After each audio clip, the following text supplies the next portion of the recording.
चलिए हम लोग शुरू करते हैं। ये इंटीग्रल इक्वेशन क्या है और क्यों, मतलब इंटीग्रल इक्वेशन आप लोगों ने पहले नाम सुना हुआ है। डिफरेंशियल इक्वेशन आप जानते ही हैं। डिफरेंशियल इक्वेशन क्या है, अब डिफरेंशियल इक्वेशन के बारे में आप जानते ही हैं। एक डिफरेंशियल इक्वेशन है, एक नया नाम आ गया है, ये इंटीग्रल इक्वेशन। ये इंटीग्रल इक्वेशन क्या है इसके बारे में भी हम जानेंगे। डिफरेंशियल इक्वेशन क्या होती है कि जैसे dy by d x plus x is equal, बहुत सिंपल डिफरेंशियल इक्वेशन लिखी है। इसमें वेयर जो y होता है, y इज अननोन फंक्शन होता है, अननोन फंक्शन है। तो ये जो अननोन फंक्शन है, डिफरेंशियल इक्वेशन क्या है, unknown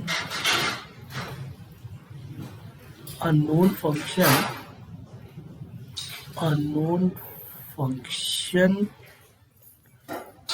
with derivative sign in a equation is said to be differential equation। वो डिफरेंशियल इक्वेशन कहलाती है, डिफरेंशियल इक्वेशन। अब इसी तरीके से इंटीग्रल इक्वेशन क्या है, इसकी भी चर्चा हो जाती है कि इंटीग्रल इक्वेशन क्या है। इंटीग्रल इक्वेशन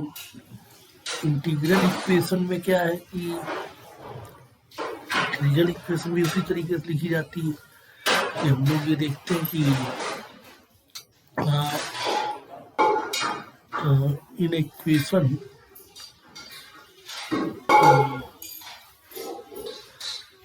इंटीग्रल इक्वेशन क्या है, in equation unknown function is with integral sign is said to be integral equation कहते हैं। इसको हम लोग इंटीग्रल इक्वेशन बोलते हैं। अब आ जाता है कि अगर ये इंटीग्रल इक्वेशन हो गई है तो किस तरह लिखते हैं। एग्जाम्पल बताया गया है कि हम लोग लेट करते हैं। जैसे लिखा गया है, फॉर एग्जाम्पल के तौर पे आप समझ सकते हैं कि जैसे लिखा गया vx yx is equal to fx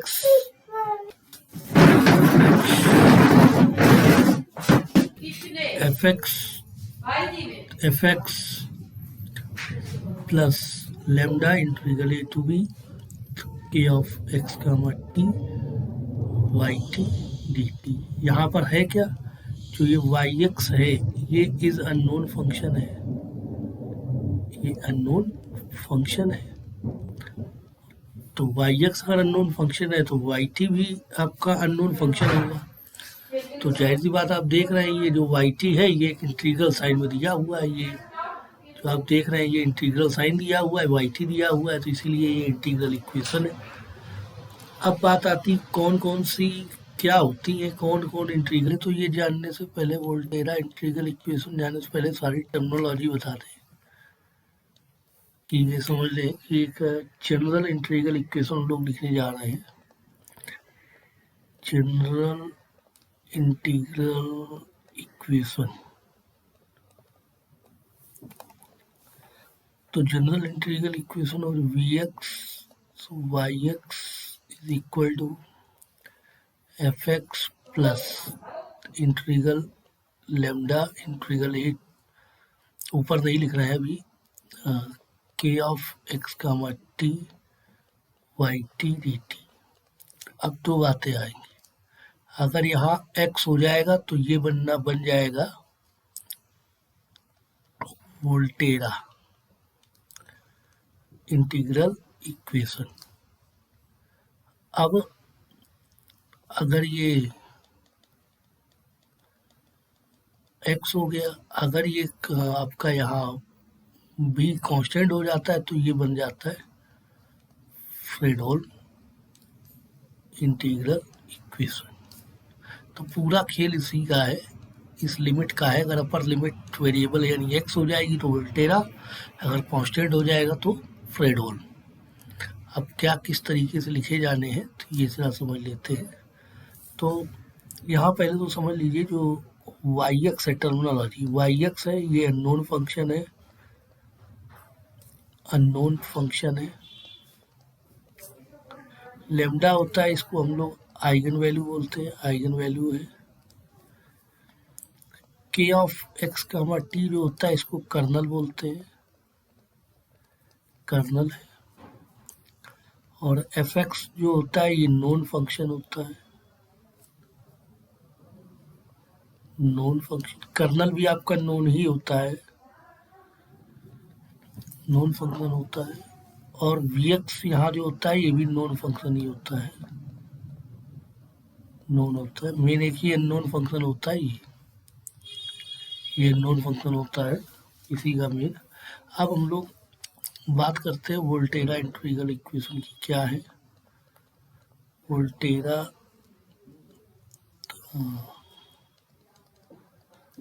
Volterra integral equation,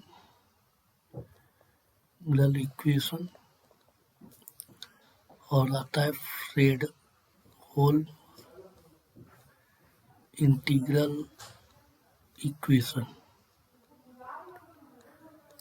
तो वोल्टेरा इंटीग्रल इक्वेशन क्या है कि तो इसमें हम लोग पढ़ेंगे एक फर्स्ट काइंड में क्या है कि जो जनरल हमने लिखी हुई है इसमें अगर वी एक्स हमारा 0 हो जाए तो कहने का मतलब 0 is equal to F x plus lambda integral A to X, क्योंकि ये बता ही चुके हैं जब ऊपर होगा एक्स तभी वोल्टेरा कहलाएगा। K of x comma T Y T D T, ये हो गया। फिर आता है आपका सेकेंड काइंड। सेकेंड काइंड क्या है, सेकेंड काइंड में ये रहता है आपका v x is equal to 1, तो ये y x is equal to F x plus lambda integral A to b o integral A to x k of x comma T Y T D t. तो ये आपका हो गया आपका second kind Volterra integral equation. अब third kind क्या है, third kind we x आपका ना तो 0 है और ना ही 1, तो कहने मतलब v x y x is equal to F x plus integral A to x k of x comma T Y T D T, ये आ गया। अब फ्रेडहोल्म में क्या है, फ्रेडहोल्म में ये रहता है फर्स्ट काइंड। फ्रेडहोल्म का समझ लीजिए, अगर फर्स्ट काइंड है तो फर्स्ट काइंड क्या हो जाएगा, V x is equal to 0, तो 0 is equal to F x plus lambda integral A to B. यहाँ देखिए बी होगा, ये पहले ही बता चुके हैं कि अपर लिमिट यहाँ पर आपकी फिक्स हो जाती है, ए टू बी के of x comma T Y T T T. और फिर आता है सेकेंड काइंड, सेकेंड काइंड तो ये तो वी एक्स की वैल्यू यहाँ 1 लेनी है, तो ये y x is equal to F x plus lambda integral A to B के of x comma T Y T D t. और ये आपका हो जाएगा थर्ड काइंड में बात करते हैं। तो थर्ड काइंड में हम जो यहाँ है वही सेम सिस्टम यहाँ रहेगा, वी एक्स की वैल्यू ना तो 0 लेनी ना ही 1 लेनी, इसके अलावा कुछ भी होगा, तो यानी कि v x y x is equal to F x plus lambda a to B के of x comma T Y T T t, ये हो जाएगा।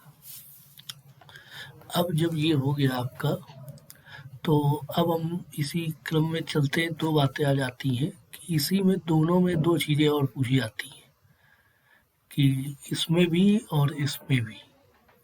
दो चीज़ें क्या है ये भी समझ लीजिए। दो बातें इनमें दोनों में आती हैं कि homogeneous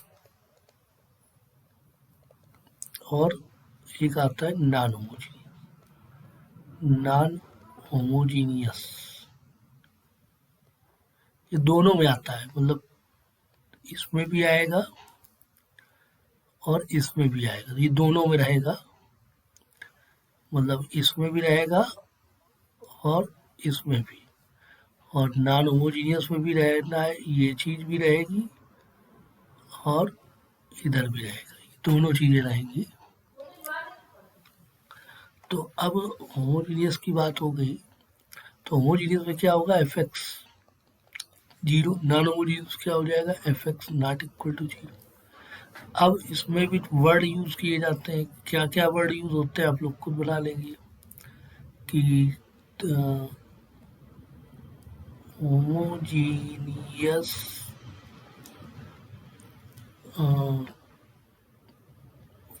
Volterra integral equation of first kind. एक तो ये है homogeneous integral equation of first kind, ये आ गया है। और तो यहाँ पर आ जाएगा ये चीज, फिर हम लोग यूज करेंगे homogeneous Volterra integral equation of second kind, ये है। फिर आ जाएगा, फिर हम लोग यूज करते हैं कि homogeneous Volterra integral equation of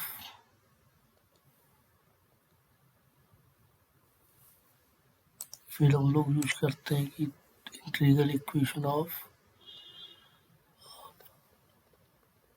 third kind.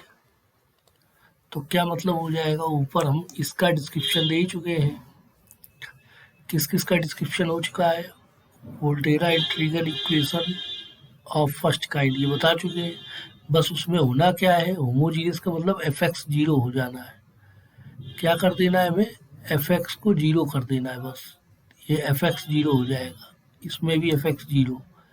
बाकी डिस्क्रिप्शन आपको बता ही दी गया है ऊपर क्या करना है, बस ये चीज़ है और वो ऐड हो जानी है। इसी तरीके से हम लोग यूज़ करते हैं, नॉन होमोजीनियस टर्म यूज किया जाता है। नॉन होमोजीनियस ये लिखते हैं कि non homogeneous Volterra integral equation of first kind जो ऊपर डिस्कस किया सब उसी तरीके की है। तो ये हो जाएगा,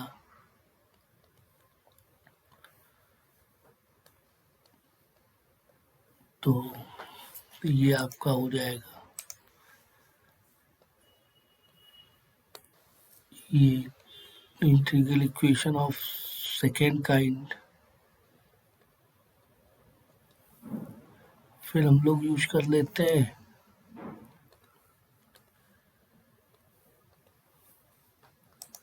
कि आपका ये ऑफ थर्ड काइंड ये हो गया। अब इसी क्रम में हम लोग ये देखेंगे कि आपका फ्रेडहोल्म इंटीग्रल इक्वेशन सेम तरीके से बनेंगे। फ्रेडहोल्म के लिए बन जाएगा, ये तो वोल्टेरा के लिए हो गया। अब इसी में एक टर्म और हम ऐड करेंगे सबके साथ। कौन वाला टर्म ऐड करेंगे, फ्रेडहोल्म होमोजीनियस, तो Fredholm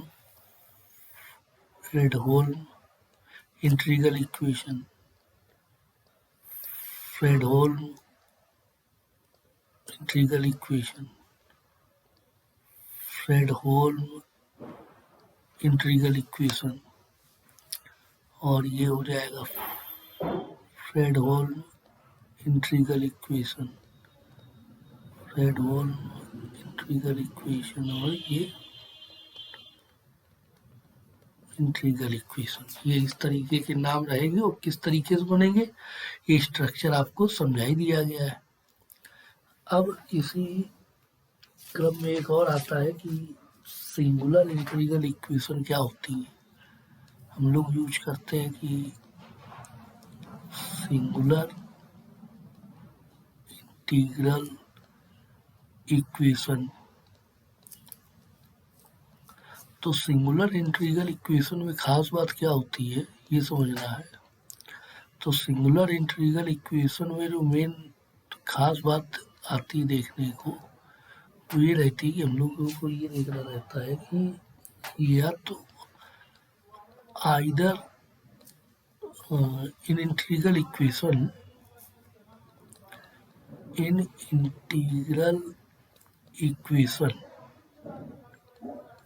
either limit is infinite, finite हो, या in limit range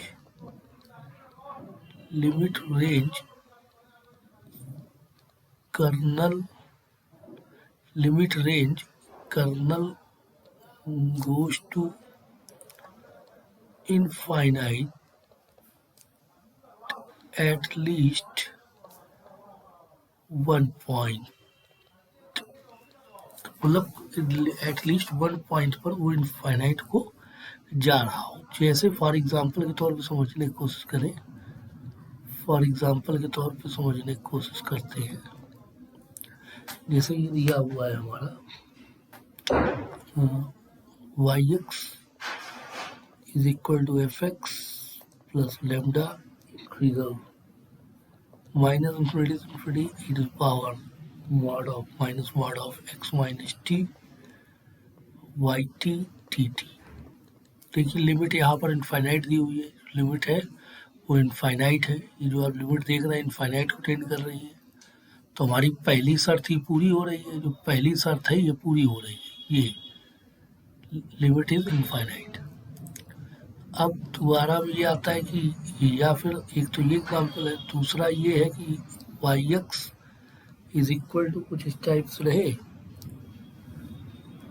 तो ये हो जाएगा 0 to x t 1 upon x minus t to the power alpha yt dt।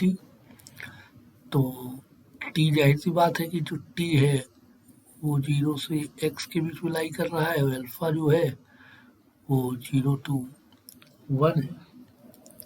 तो जाहिर सी बात t जब x हो जाएगा, जब t हमारा ये x हो जाएगा इस पॉइंट पर, यानी कि जब ये x की वैल्यू t ले रहे होंगे यहाँ, तो ये x जब t हो जाएगा तो ये वैल्यू 0 हो जाएगी। ये वैल्यू क्या हो जाएगी यहाँ, ये जब x की वैल्यू t की वैल्यू x रख देंगे तो ये वाला टर्म गोइंग टू इनफाइनाइट वो 0, तो यानी अल्टीमेटली पूरा टर्म इनफाइनाइट चला जाएगा। तो ये वही हो गया है। तो ये सिंगुलर इंटीग्रल इक्वेशन की बात हो गई। अब इसी में कुछ टाइप्स ऑफ कर्नल्स हैं, उनकी डिस्कशन करेंगे जैसे जैसे चैप्टर पे आएंगे। एक सबसे इम्पोर्टेंट फार्मूला है कि डिफरेंशिएशन जो सबसे ज़्यादा यूज होना है, differentiation under the sign of integration. कहने का मतलब है कि हमें डी बाई डी एक्स करना है, D by d x integral दिया हुआ है, यहाँ पर साई एक्स, ये दिया हुआ है फाई एक्स, और ये दिया हुआ है F of x comma T, ये दिया हुआ है टी टी। ये करना है तो इसका डिफरेंशिएशन क्या होगा, लेबनिज़ रूल लगाएंगे तो ये आ जाएगा आपका साई एक्स और फाई एक्स, और ये डेवर एफ अपॉन डेवर एक्स, ये हो जाएगा डी टी, और टी की जगह पहले अपर लिमिट रखेंगे तो ये हो जाएगा F of x comma phi X, और अपर लिमिट का डिफ्रेंसिएशन भी रहेगा। माइनस अब टी की जगह लोअर लिमिट जाएगी यहाँ, तो F of x comma psi X D psi upon D x.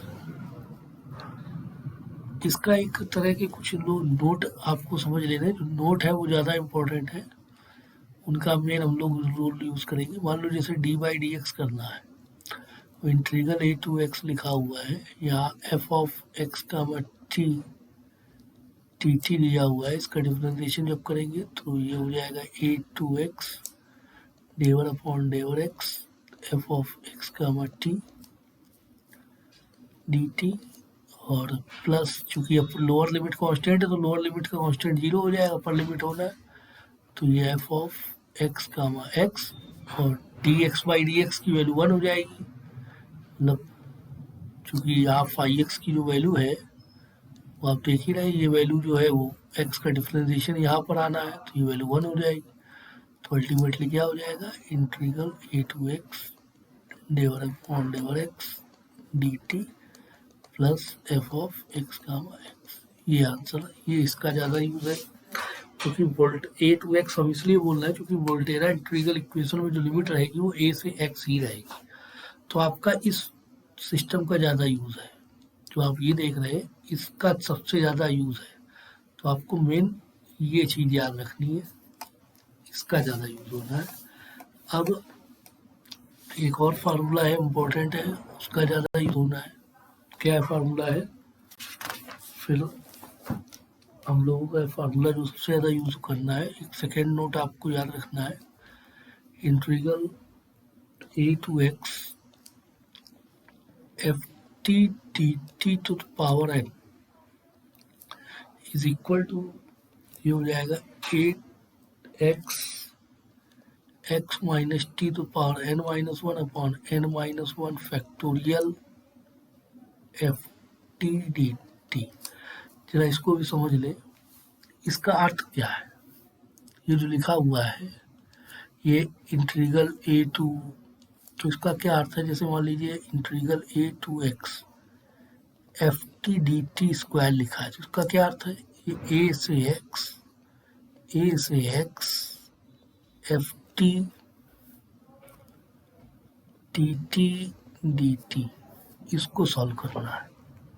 ये जैसे समझ में आ गया होगा, F of T D T cube लिखा है, इसका क्या अर्थ है, ए से x F T D T T T T t, ये मतलब है, तो इसलिए ये सबसे ज़्यादा इम्पोर्टेंट है, सबसे ज़्यादा इम्पोर्टेंट यूज़ फार्मूला हम लोग करेंगे, इसका भी सबसे ज़्यादा इम्पोर्टेंट रोल है। पहले एक डिफरेंशिएशन में हम लोग एक प्रॉब्लम करते थे, इन डिफरेंशियल इक्वेशन एक क्वेश्चन पूछा जाता था, डिफरेंशियल इक्वेशन में क्वेश्चन बड़ा कॉमन होता था, मान लो कोई डिफरेंशियल इक्वेशन दी है, जैसे D two Y upon D X square plus ये दिया हुआ है प्लस कुछ भी दिया हुआ है, प्लस का तरह समझ ले, कुछ मान लीजिए plus Y is equal to 0, तो बोला जाता था Y is equal to phi X is a solution. तो टेस्ट करना होता था तो हम लोग क्या करते थे, ये इसमें पुटअप कर देते थे, तो यानी कि D two phi upon D X square plus phi X करते थे, और रिजल्ट ये जो सॉल्व करते थे तो रिजल्ट 0 आता था, तो हम लोग कहते थे so y is equal to phi X is a solution, तो उसी तरीके से इन इंटीग्रल इक्वेशन आपको एक प्रॉब्लम करनी है कि आपको जैसे मान लो ये दिया हुआ y x is equal to F x plus lambda integral A to B के of x comma T Y T D T.